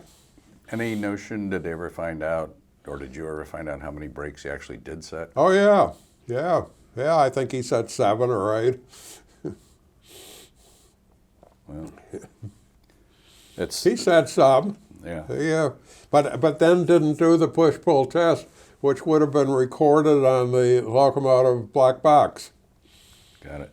So if he'd done the push-pull test, he would have found that the train was not secured. There's a reason. Then he would have had to go back and put more handbrakes on. And do the test again. He probably suspected that, but he was going to rely on the independent, like he'd done every other day. Yeah. Interesting. Doesn't work. So, I mean, there's a couple of both under the category of catastrophic accidents. One of them a lot worse than the other, but for two completely different reasons. So those things tend to lead to changes in regulations and laws and things like that. Did you see anything coming directly out of that, either one of those, that was a major change? I mean, the industry on a whole is an extremely safe industry. Yeah. As is the airline industry, but occasionally planes crash. Yep. You can't engineer something to be perfect, no matter how many laws you pass. But I just wonder, the industry's gotten progressively better. Are there things that I guess you would recommend or would put in practice today that would alter the risk level? Is it GPS tracking on the cars? Is it, making a guy report in saying I've tied down 7 handbrakes and I've done the push-pull tests? What are the things that you think might help in the future? Well, I think in so far as the train operation was concerned, that in neither case did they really make any significant changes. There were some changes at the margin, but the one at Mechanic was interesting. Where a big change was made is that they found out that what's crude oil had been mislabeled, and actually was very volatile and had a flash point much lower than had been described in the shipping papers. So they wound, and this crude oil was never considered to be explosive, right. But this stuff actually exploded. Yeah. This was like a trainload of gasoline. Amazing. I mean, I was always told that crude oil was next to tar. Right. I've even been told you could throw a match into a vat of this and the match would just go out. Right. Now, that was certainly not true. And then they wound up testing, for example, those 10 cars that had been removed from the rear end of the train by our locomotive engineer friend. They were probably the most tested 10 cars, and there was a subsequent train parked at Farnham, a whole train that was going to be the next oil train, that they also tested all the cars in the train to determine volatility and flash point and all kinds of other chemical analyses, and they found out that Bakken crude had been mislabeled, and this opened the door for all kinds of lawsuits against the shipper, against the receiver, against Canadian Pacific, which originated the train, which I've always thought had no liability.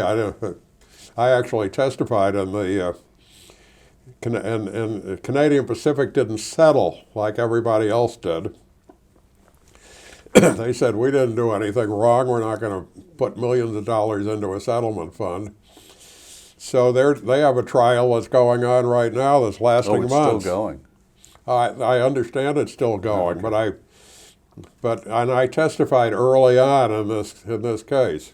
In this conference room here, I had a setup similar to this. It was all videotaped, and it went for 2 days. And we had a dozen people connected by Zoom or something by like video that. conferencing, as well as lawyers all around the table there.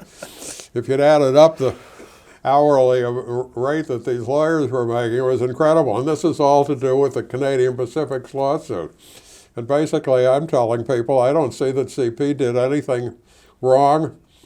That it's true that the oil was mislabeled, but the responsibility is on the shipper to label the oil properly. Canadian Pacific doesn't have a laboratory out here where they test the contents of tank cars. Right. CP was very happy with my my testimony. So how did it drag on for so long? I have no idea. You know, this is going on in Canada. No, but you said they were here for 2 days with you? Yeah, oh yeah, they're, you know, they had me go through all the shipping papers. Oh, okay. Mr. Burkhardt, do you recognize this? Yeah, that's a copy of the bill of lading, the uniform bill of lading. You know, have you seen this before? Yes, I've dealt with this all my life. You know, that's Oh, okay. it's that kind of Grinding out Yeah. as the meter's ticking.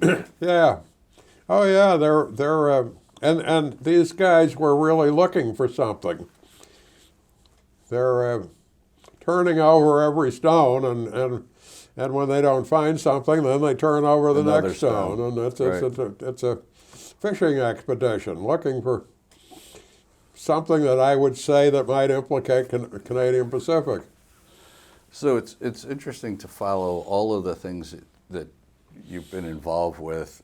Wisconsin Central, MMA, were spin-offs or disposition of what was viewed as untenable traffic for trackage for a Class 1 to maintain. Yet Wisconsin Central's back with CN, and MMA is now, I think, part of CP. What do you think is the driving force between this? Oh, this is bad. Let's get rid of it. Oh no, wait a minute, it's not so bad. Let's buy it back again. Is it the fact that you guys just proved that there was value in it, and people recognized that and said maybe we should have that, or how do you think about that? I can look at this a couple of different ways. I think it's a good observation that you're making, and it hasn't only been us. For example, the Mid-South got acquired by Kansas City Southern, didn't it, and things like that. And Montana Rail Link has gone home again. Yeah, exactly. Now, I have used the case that the short lines and regionals have been like a hospital, that these railroads have been put in the hospital, and once they're cured and they're able to go out again, then they can be Become part of reacquired society. by the and their economics are completely different. At the same time, what's happening with the big guys? They've run out of, they don't have any growth.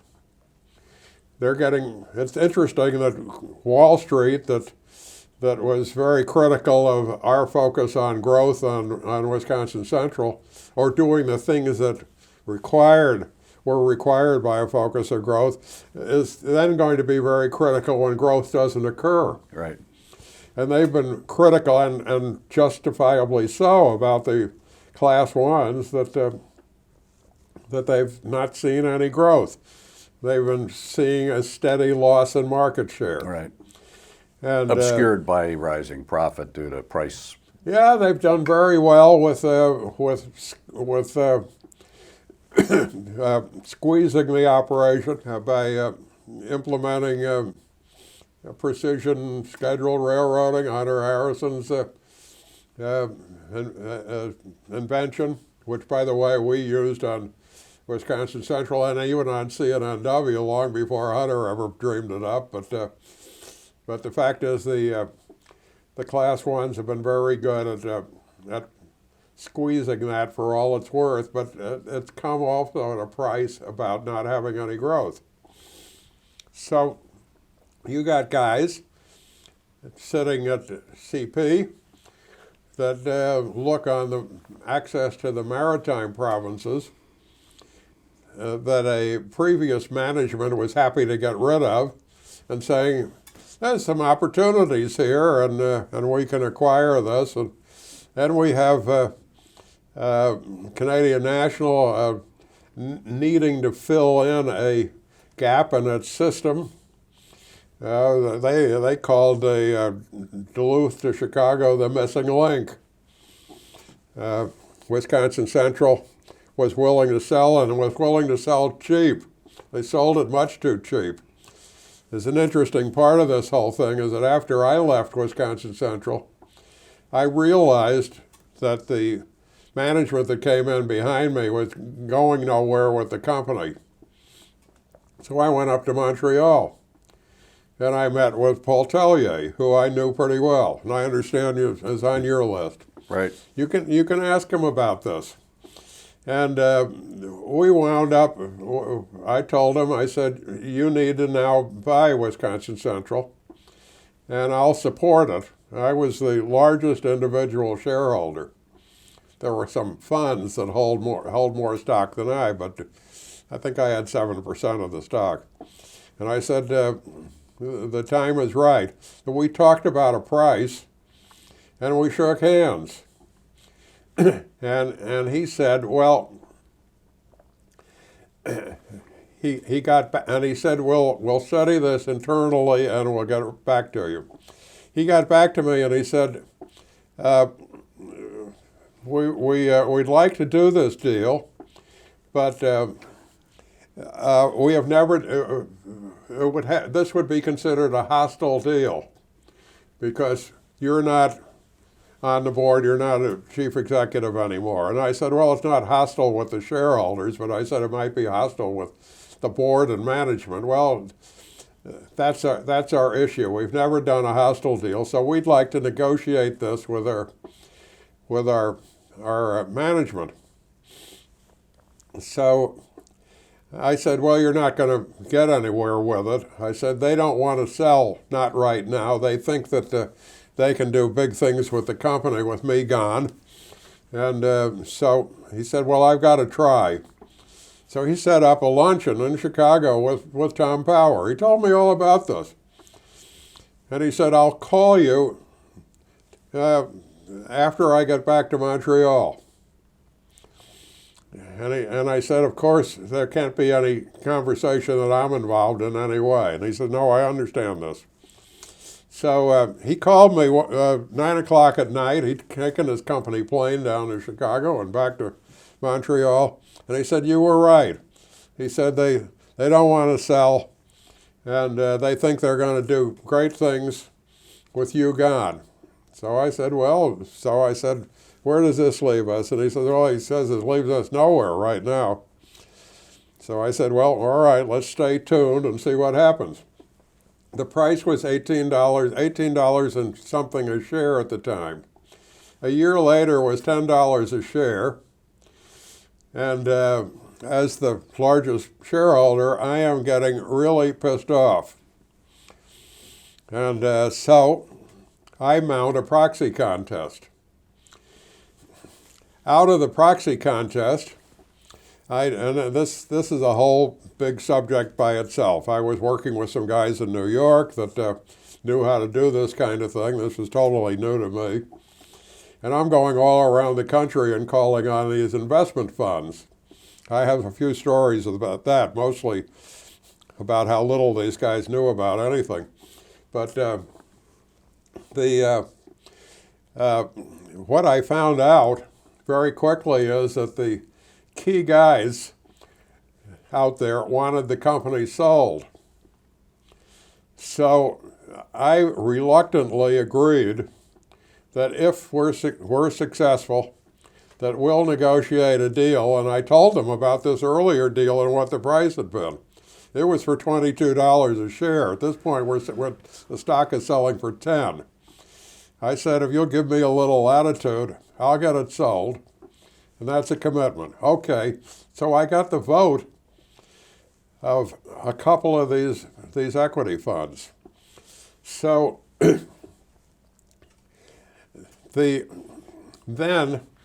our board member that was from Berkshire hears from guys on the street that there's some defectors that are going to vote with Burkhardt. So he says out there, well, what do you guys need? And they said, well, he agreed that he'd sell the company. So the gentleman says, I'll get back to you. The next day he gets back to them and says, we'll sell the company too. So right away I lost most of my backing because the guys said, look, both sides say they want to sell the company, but the one side has the board and all of that. If we elect a new board and a new management, there's going to be some delay and all of that. So we're going to back the existing management. So, okay. And So we got 35% vote, which the guys on the street said was absolutely remarkable. They'd never seen such a big vote for an insurgent group, and these companies are almost all owned by the funds at this point. Right. So within a couple of weeks after the vote takes place, they announce a sale with Canadian National. It was for $18 a share,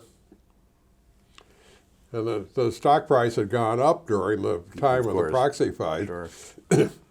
But didn't take account of the fact that something like 15% of the shares had been repurchased during the time. I mean, the minute I left, they were looking for financial engineering and repurchasing of stock as a way, so they bought in 15% of the shares.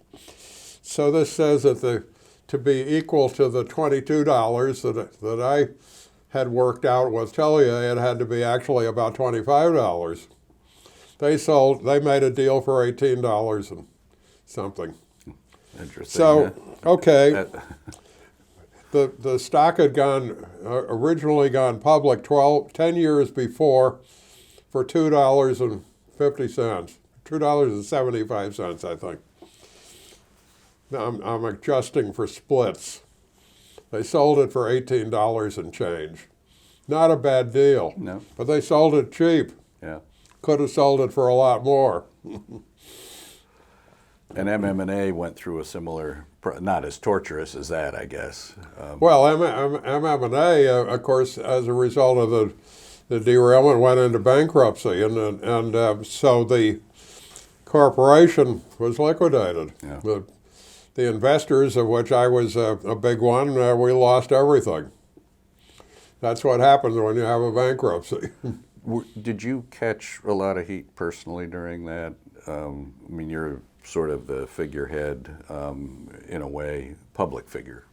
Oh, you cannot believe the hate mail, the calls I was getting on the phone, and emails and all that kind of stuff. It was just plain awful. Yeah, it had to be. And I was not chief executive. I was the non-executive chairman.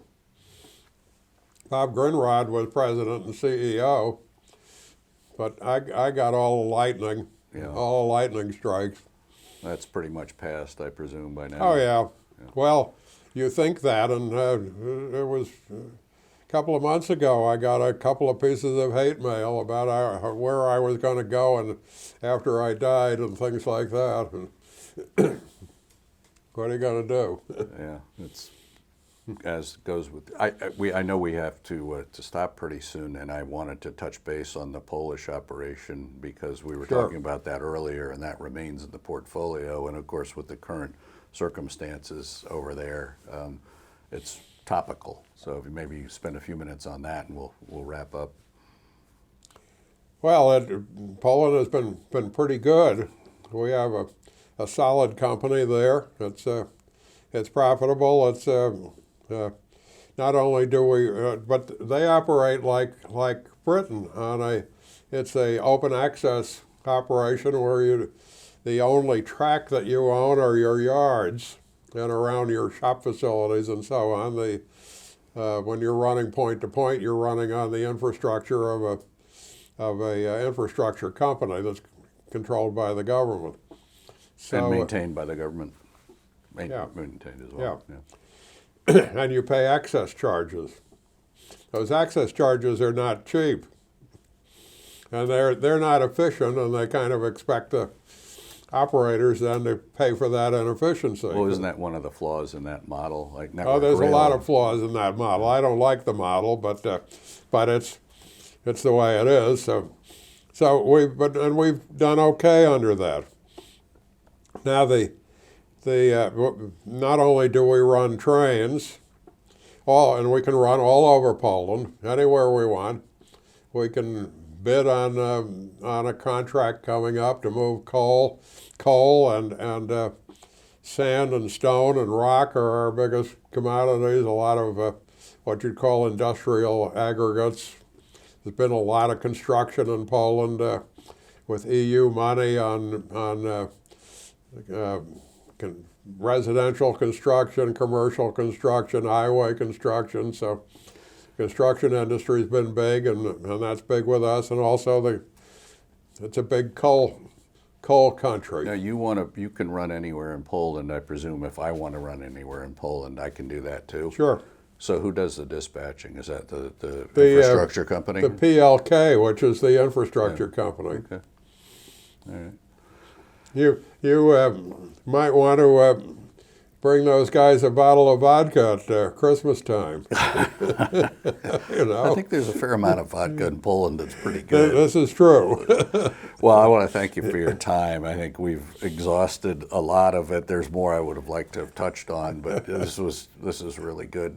Learned a lot. Well, if there's some loose ends here, don't hesitate to bring them up, and I'll Well, respond do you to ever you. watch 60 Minutes? You know, the Yeah, news yeah. show. They always say if you want more, there's 60 minutes overtime. So maybe we'll have a Burkhardt overtime. That could be, but sure. Well, thanks for your time, Ed. It was great.